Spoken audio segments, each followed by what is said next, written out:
Ever pondered over the origins of the phrase, "cut the mustard"? This quirky idiom, often heard in casual conversation, carries the meaning of meeting or exceeding standards or expectations. But how did this phrase, combining the culinary ingredient mustard with the action cut, come to stand for such an idea? Well, the journey of this idiom is as fascinating as its usage.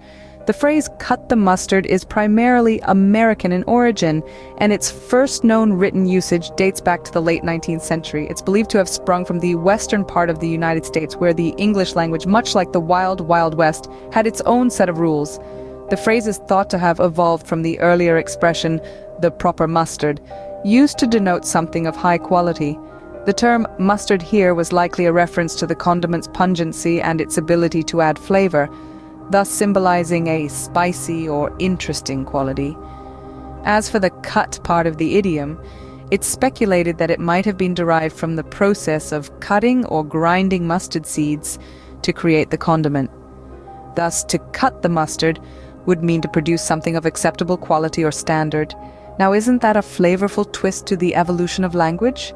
To recap, cut the mustard is an idiom that means to meet or exceed expectations.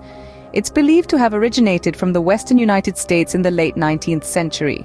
Derived from the earlier phrase, "the proper mustard," it used the pungency and flavor-enhancing quality of the condiment as a metaphor for high standards. The cut in the idiom possibly refers to the process of grinding mustard seeds to create the condiment, symbolizing the creation of something of acceptable quality.